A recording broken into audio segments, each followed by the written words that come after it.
Natutulog si God? Hindi. Hindi siya nagbabago. Siya pa rin ang Diyos na galit sa kasalanan. Marami kasi ngayon naniniwala, I'm saved by the grace of God. Okay na ako magpatuloy sa kasalanan. Then you don't understand the grace of God. Kasi ang grace ng Diyos will give us the power to say no to ungodliness.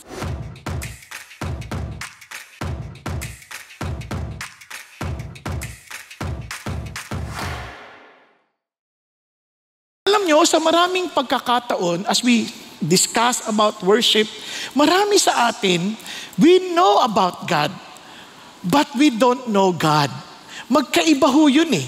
Hindi lamang ho yung may alam ka tungkol sa Diyos, kundi nararanasan mo yung Diyos at alam mo, masasabi mo, the Lord is my shepherd. I shall not want. Napaka-personal. Kaya nga po sa pagsamba, marami ang hindi nakakaunawa na when we are to honor God, we are to honor Him for who He is. Kaya ho yung life of worship or loving God, maliban na ito po ay personal nating talagang nararanasan at nauunawaan siya yung ating Diyos, hindi tayo sasamba at hindi tayo susunod ng tama o ng mabuti. Kaya nga po, alam niyo po ba, ito pong pagkilala kay God ay napaka-importante sapagkat diyan nakaangkla ang ating buhay na walang hanggan. Now, pag pinag-uusapan natin ang buhay na walang hanggan, hindi natin pinag-uusapan ng mahabang panahon na walang katapusan. Hindi natin pinag-uusapan ng langit. Ang pinag-uusapan natin ay sinasabing, this is eternal life, that they may know you. Yung makilala kanila, O Diyos, aking Ama. Yung word na know dito ay intimate. Kaya sabi niya, the only true God and Jesus Christ whom you have sent. Kaya nga po, yung mga Christian, excited pumunta ng langit, hindi dahil hindi sila pupunta ng impyerno, kundi makakasama na nila si God forever. You know what makes our lives exciting kaya in the future or in eternity? Makakasama na natin si God na naglikha sa atin na sobrang mapagmahal na hindi mo pwedeng ihambing ang pag-ibig niya sa kanino mang tao. Kaya yun ang sinasabi dito.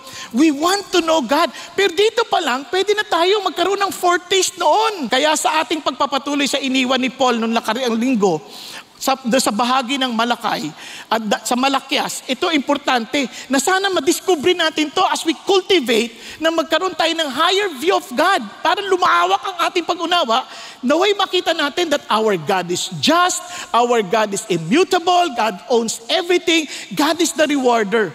Ngayon, sa ating pagbabasa, huwag nyo lang isipin, just si God. So what? Dapat tatanong nyo, so what? Di ba? God is immutable. So what? God owns everything. So what? God is the rewarder. So what? So, para alam mo, hindi sapat na kilala ko siyang just siya. Pag-aari niya lahat ng bagay. Anong ibig sabihin nito sa buhay ko ngayon?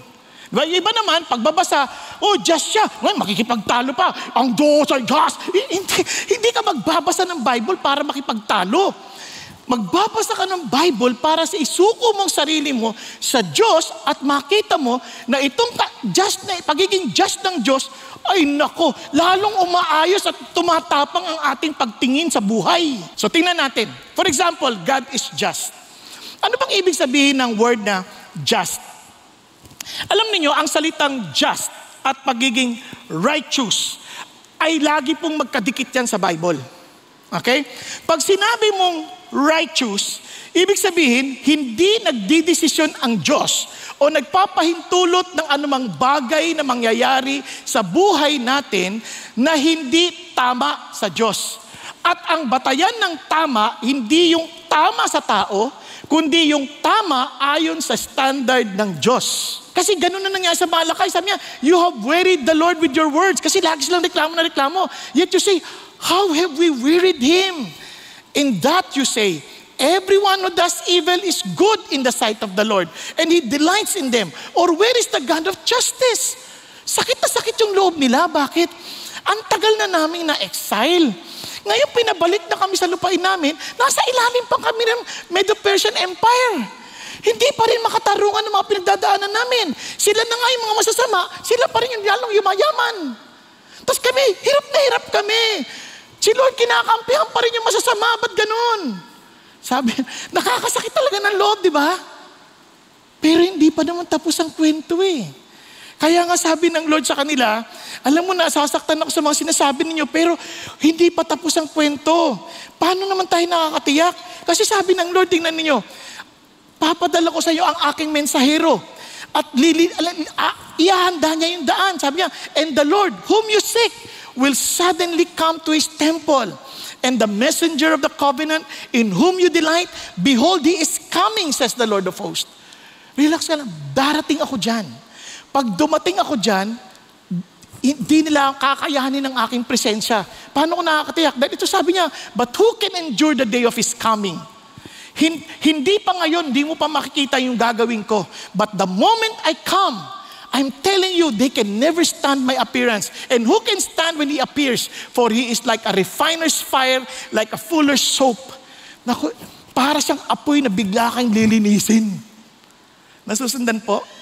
Sabi niya, huwag kang magmadali. Ngayon pa lang, sinasabi ko na sa'yo, darating ako.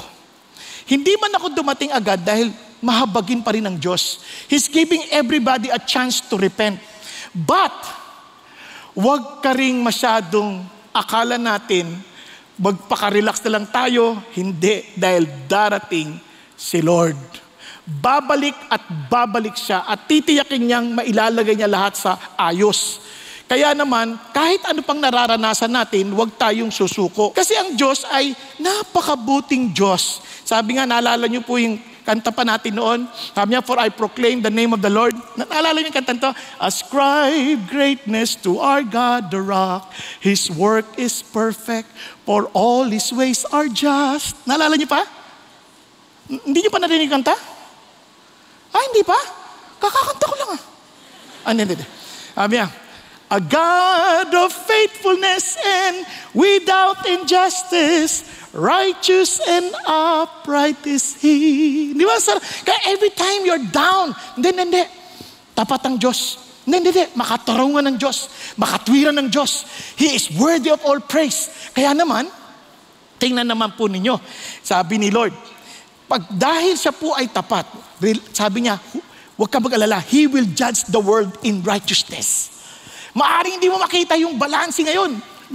He will judge though a man whom He has appointed, having furnished proof to all men by raising him from the dead. Because God is alive and He will come back to bring judgment to everybody. At sabi niya po, He will sit, going back to Malachi, as a smelter and purifier of silver. He will purify the sons of Levi, refine them like gold and silver, so that they may present to the Lord offerings in righteousness. Buti na lang talaga sobrang mapagtimpi ang Diyos. Bakit? Kasi sabi niya, then the offering of Judah, one day, you will also be pleasing to the Lord as in the days of old, as in the former years. Minsan nag-give up ka na, Lord, parang di na ata ako magbabago. Parang, Lord, wala na akong pag-asa. Hindi, relax ka lang. Basta ang pangako ng Diyos, therefore if anyone is in Christ, he is a new creation, the old has passed away. Behold, the new has come. So God is just. Daw hindi lang yon. God is immutable. Praise God. Kasi inisip natin, paano na yung mga walang niya? Hindi nagbabago ang Diyos. Tingnan nyo. Then I will draw near to you for judgment. Kaya yung mga loko na yan, huwag ka mag-relax ka lang. Sabi niya, I will be swift witness against the sorcerers. Lahat ng mga mangkukulam na yan. Lahat ng mga ngalunya na yan. Lahat ng mga sumusumpa ng kasinungalingan. Yung mga nangangako, hindi naman gagawin. Di ba? Sabi niya, and lahat ng mga nang aapi, ng mga hindi nagbabayad ng tamang sweldo. Sabi niya, mga balo, mga orphans, and those who turn aside the alien and do not fear me. Mga inapi yung mga orphans, inapi yung mga balo, sabi nga, at yung mga dayuhan. Hindi sila natakot sa akin. Huwag kang mag-alala. Ako mismo ang testigo laban sa kanila. Yun ang sabi ni God. And sabi ganoon, tingnan nyo ha, At ako ang Diyos na hindi nagbabago. Ako pa rin na nag-judge sa Sodom and Gomorrah. Naalala ninyo? Ako pa rin nag-judge sa Ehipto. Naalala ninyo? Ako nag-judge sa kanilang lahat. Sa Babylonia, ako nag-judge sa kanila. Naalala ninyo? Hindi sila lahat nakalusot sa akin. At hindi ako nagbabago. At tingnan naman ninyo, sabi niya, kayong mga anak ni Jacob, I have all the reason to consume you, but because I love you, you are not consumed. Dahil hindi ako nagbabago sa pangako ko sa inyong mga amain na kayo ay aking mga tao. So when God promised that you, those who believe in Jesus, accepted Him as His Lord and Savior, sabi ng Lord, hindi nagbabago ang pangako ko na kayo ay aking mga anak. Hindi ko kayo isusuko. Dahil ang Diyos natin nakapakabuti, siya ay pareho kahapon, ngayon, at magpasawalang hanggan. Alalahanin natin, yung katawan natin, lahat na meron tayo, pag-aari ni God. Okay? Pag-aari ni God. Now, tingnan nyo naman sabi ng Lord, lahat ng hayop sa kagubatan, akin. Lahat ng baka o lahat ng mga cattle, sabi niya, sa mga bulubundukin, sa akin. Sabi niya, bawat ibon sa kabundukan, lahat ng gumagalaw, pati sa mga sakan, akin. Kung magugutom ako, hindi ko sasabihin sa'yo, dahil ang buong mundo, alin ang kain kay Lord? Buong mundo, akin. At ito, at lahat ng laman nito. Grabe, ang tibay nun. Sabi niya, Lord, thank you pag-aari mo lahat ng bagay. Kaya naman, sabi ng Lord, tinan nyo, from the days of your fathers, tinalikuran nyo ng aking mga kautusan. Hindi nyo sinunod. Kaya naman sinasabi ko sa inyo, hindi ako nagbabago, mahal ko pa rin kayo. I'm still faithful to my covenant love to you. Kasi sabi niya, balik na kayo sa akin, and I will return to you. Sabi niya, says the Lord of hosts. Pero sabi niya, paano naman kami babalik sa'yo? Di ba? Nakuha niyo? Paano kami babalik sa'yo? Kunyari tayo lahat. Gusto natin, sabi ng Lord, balik ka na. Lord, paano? Nag-pray na ako, bumalik. Pero balik ako ng balik sa dati. Paano ba talaga bumalik? Kailangan kilalanin mo, akin muna lahat ng bagay. Tama? So, paano tayo magsisimula? Subukan kita. Sabi niya, will a man rob God? Sa palagay niyo, mananakawan niyo ba ang Diyos? Pwede ba yun? Sabi niya, yet, you are robbing me. Minsan, hindi natin, kasi ignorance of the law does not excuse anybody, di ba? Ngayon, kaya sabi na, excuses no one. Ngayon ang tanong, minsan, hindi natin alam na nanakawan pala natin. Ngayon, para maintindihan yung pagkakaiba ng thief o yung stealing sa robbery, yung stealing, pasikretong nagnanakaw. Yung robbery, tahasang harap-harapang nagnanakaw. Ngayon, gusto kong paalam sa inyo. Kasi sabi ng Lord, hindi nanakawan niyo ako. Ha? Lapastangan nga ang pagnanakaw ninyo eh. Paano, Lord? Sa kanila, alam nila. Kasi tinuro sa kanila ng Diyos yun, noon pa man. Tayo, hindi pa. Okay tayo? Sabi niya, in tithes and offerings. Ano yung ibig sabihin ng tithes? Yung tithes, 10% of whatever income you have. 10%. Now, tingnan niyo ha. You are cursed with a curse, for you are robbing me, the whole nation of you. Buong bayan ng Israel. Kaya sabi niya, bring the whole tithe into the storehouse, so that there may be food in my house. Anong purpose? That there may be food in my house. Ibig sabihin, kasi sa house na yon, yung mga worker at saka yung work, yung mga balo, yung mga they can also eat in that area. Ibig sabihin, yan ay provisions for the poor, for the workers, yung mga Levites, kasi wala silang mana, para may pagkain doon. And sabi ng Lord, test me on this now. Sabi niya, test me now on this. In this, sabi niya, the Lord of hosts, if I will not open for you the windows of heaven, yung word na window, floodgate of heaven, and pour out for you a blessing until it overflows. Now, tatanong tayo, tingnan niyo ang labo, no? Balik na kayo sa akin. Bakit naman pera ang pinag-uusapan natin kagad? Bakit naman kailangan pagbalik, mag-tithes? Parang labo naman nun, Lord. Ulitin ko para kausap muna niya mga Israelites ha. Huwag niyo muna isipin kayo to. Huwag niyo, hindi tayo to. Sila. Nakuha niyo. Das ito. Sabi nila, alam niyo bakit? Sabi ni Lord, ganito kasi yan. No one can serve two masters. For either he will hate the one and love the other, or will he be devoted to one and despise the other. You cannot serve God and wealth. Yung idea ng wealth at pera, the reason why these people Kinikip nila yung pera na yan kasi that is their security. Paano kung masakop na naman tayo? Paano kung tayo na naman ay magapi ng ibang bayan? Paano kung palayasin na naman tayo? Paano kinabukasan natin? Nako? Kaya anything na nagiging seguridad natin, other than God, Diyos-Diyosan yan. Huwag ganun. Ang sinasabi ng Diyos, dapat makita nyo, ako pa rin ang security ninyo. Ako pa rin ang Diyos na mangangalaga sa inyo. Nasusunod po natin. Kaya naman, tinan nyo, ang palatandaan na nagsisilbi tayo sa pera at hindi sa Diyos, isa sa mga palatandaan, for this reason, I say to you, do not worry, do be worried about your life as to what you will eat, what you will drink, nor for your body as to what you will put on. Is not life more than food and the body more than clothing? Kaya huwag kayong mag-alala sa iyong kakainin. Kung lagi tayo nag-aalala, ano susuotin, ano kakainin, nagdiyos-diyosan ka. Sumusunod ka sa pera. Kasi hindi natin alalahanin yan. Sa atin, ang alalahanin natin, ano? Inulit naman, ang hanapin ang kaharian ng Diyos, ang kanyang paghahari at ang kanyang kalooban. At lahat ng ito, idaragdag niya sa'yo. Siya na bahala dyan. Yung mga hindi nakakakilala sa Diyos, ang hinahanap nila lagi, anong kakainin, inumin, anong susuotin. Yan ang lagi nilang concern. Now, para saan ba yung tithes? Hindi kailangan ng Diyos ang pera natin kasi He owns everything. Pero bakit niya itinalaga yung tithes sa mga tao nila at that time, yung law? Bakit niya ipinag-utos? Una, sabi niya, ang tithe, sabi niya, of the seed of the land, of the fruit of this tree, lahat ng inyong ani is the Lord's. It is holy to the Lord. Sabi niya, lahat yan dapat set aside holy to the Lord. Para sa Lord yan. Kaya yung word na yon, hindi yan give, kundi bring your tithes. Hindi yung give your tithes, hindi, bring your tithes. Kasi kay Lord yan. Nakukuha niyo? Okay. Ngayon, para saan? Sabi niya, to honor the Lord. Honor the Lord from your wealth, from the first of all your produce. So your barns will be filled with plenty and your vats will overflow with new wine. Una, anong dahilan?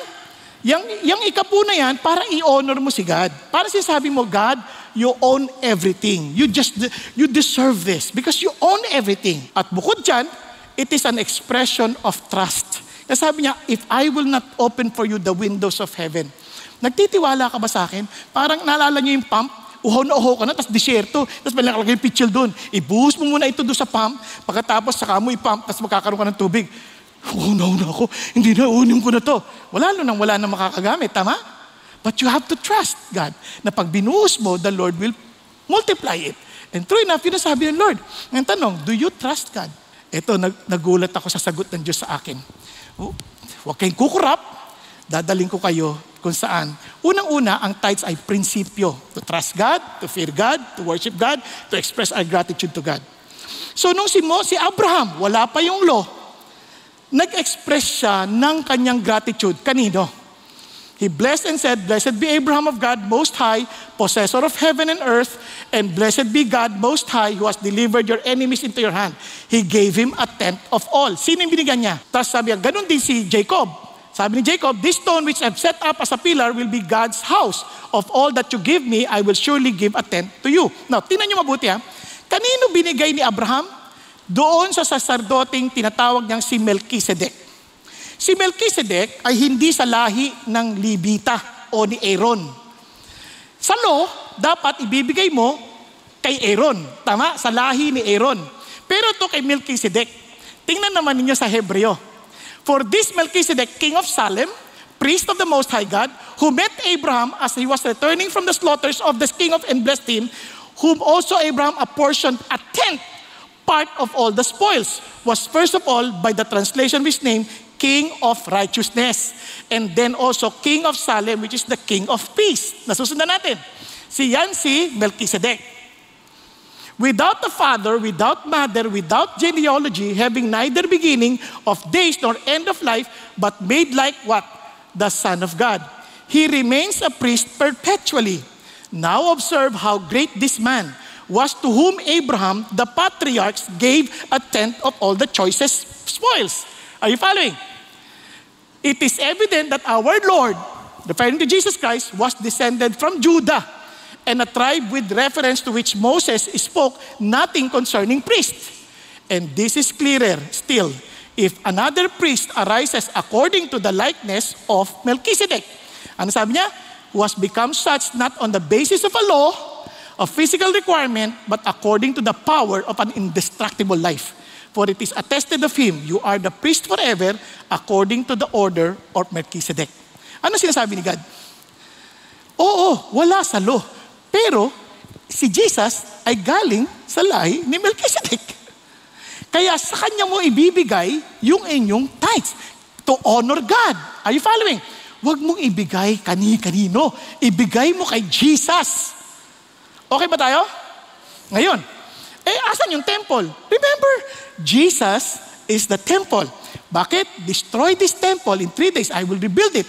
And kanino anong body ni Jesus? The church. Kasi ang prinsipyo is to give it to the work and workers of God. Nawala ba yan sa Bible, sa New Testament?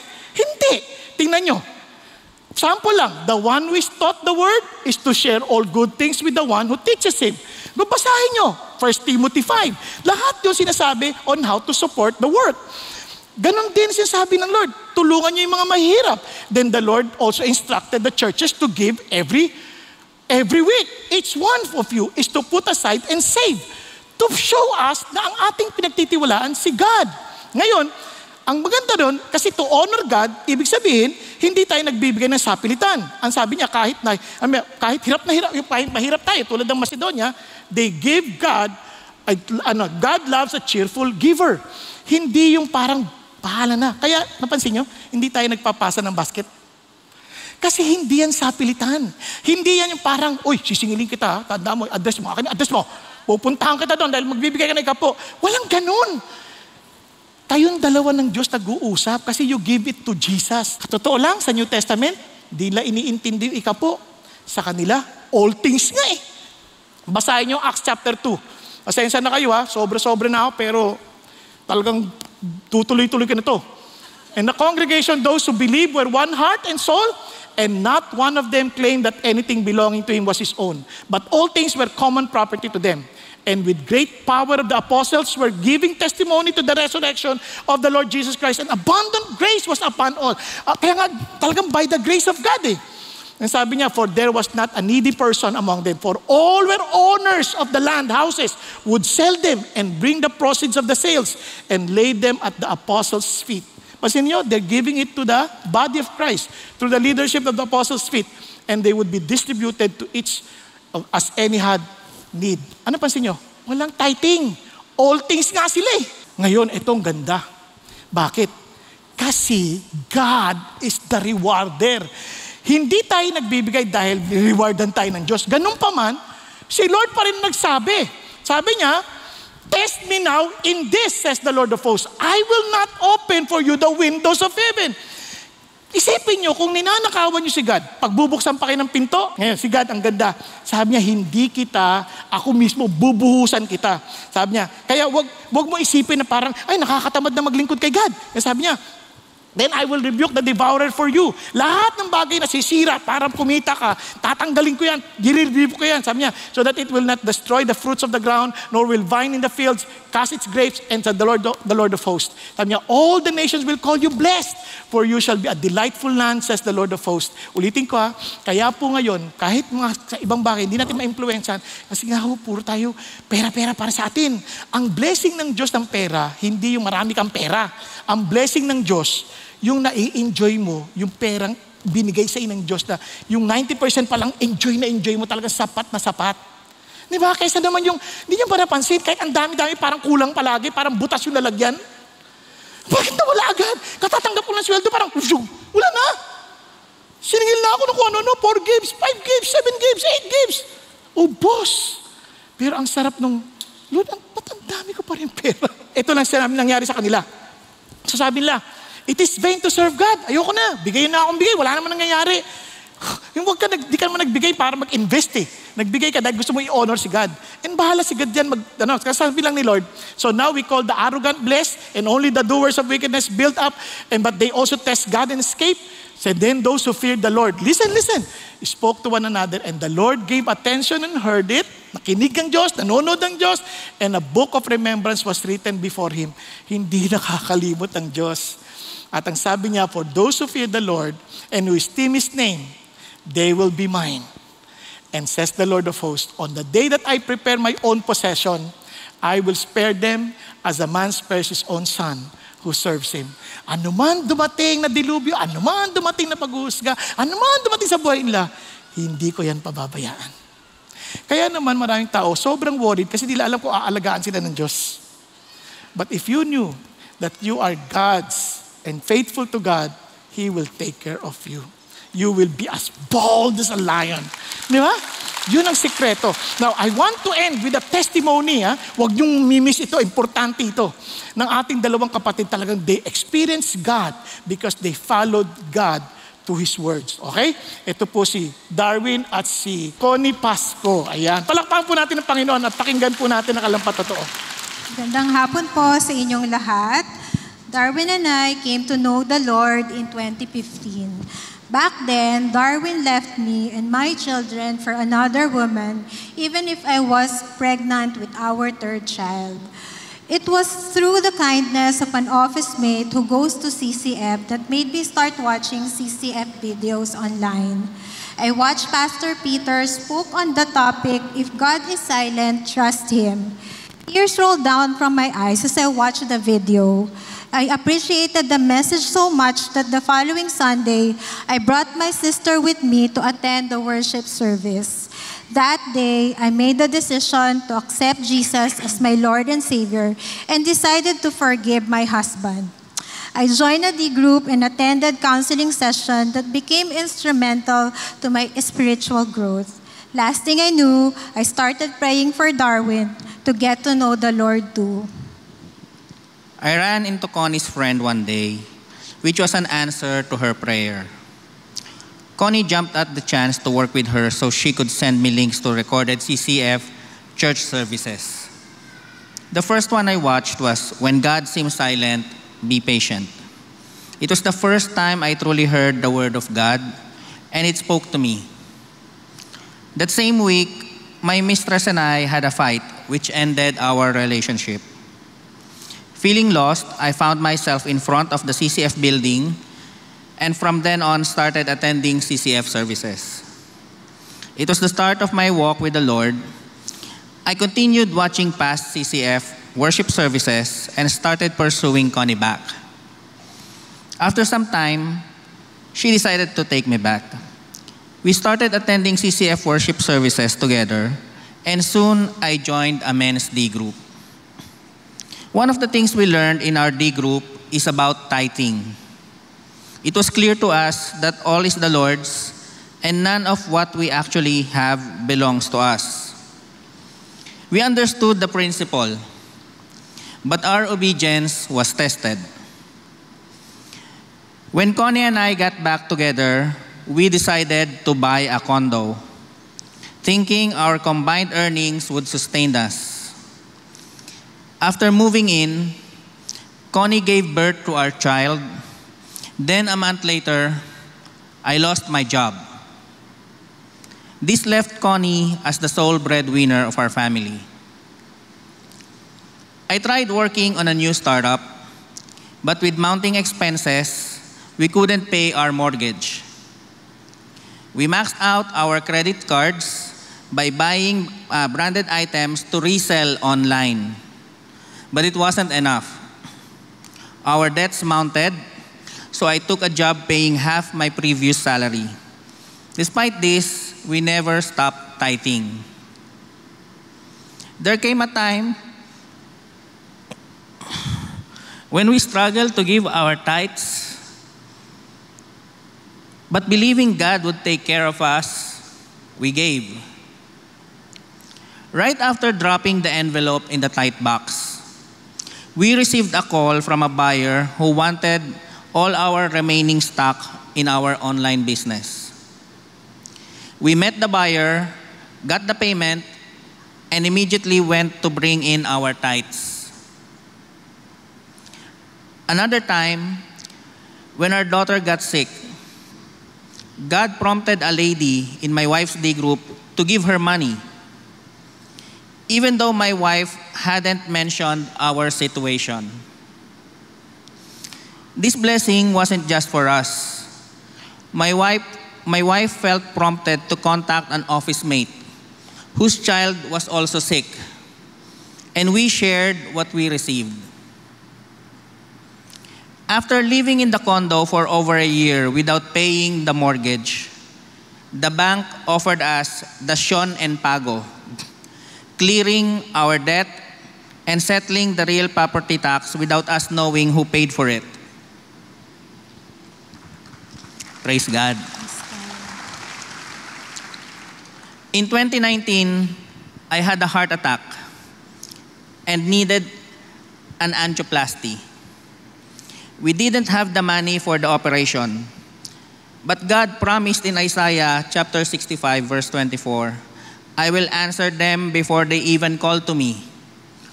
While they are still talking about their needs, I will go ahead and answer their prayers. Through our family and D group, God provided enough for the operation and my stay in the ICU.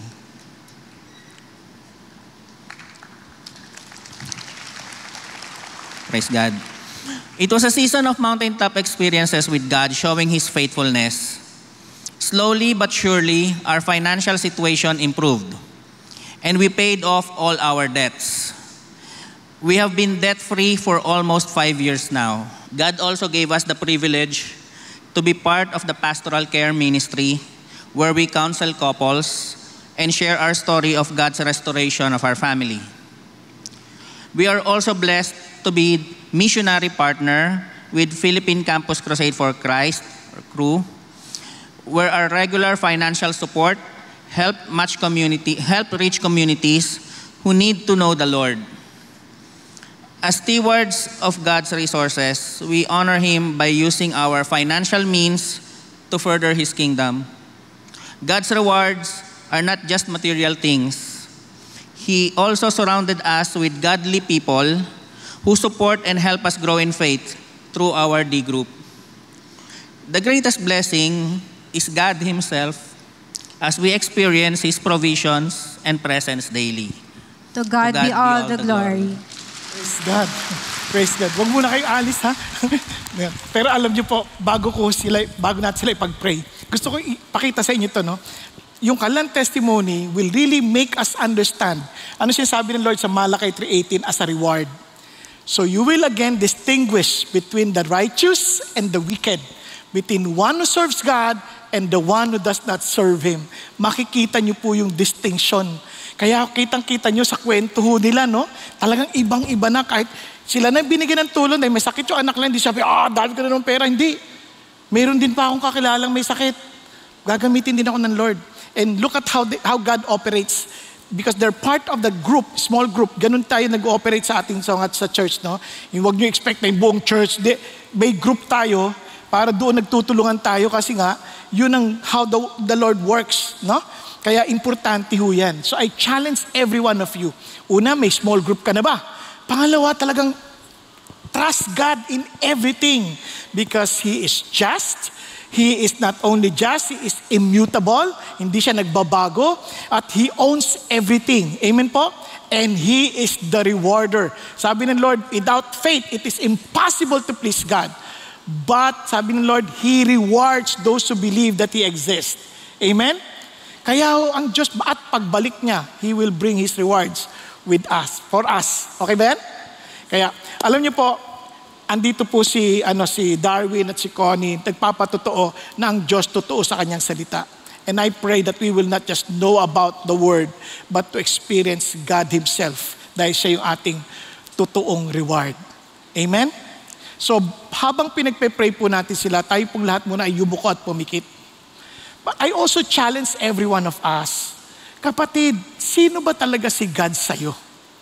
Talaga bang siya yung Panginoon mo na masasabi mo, Lord, allow me to worship you with all of my heart. knowing that you are just, you are immutable, you are the owner of everything, and you are the rewarder.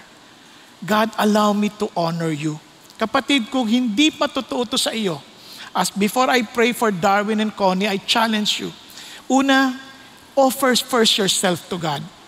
Tell Him, Lord, pagod na rin naman po ako na lagi na lang kulang.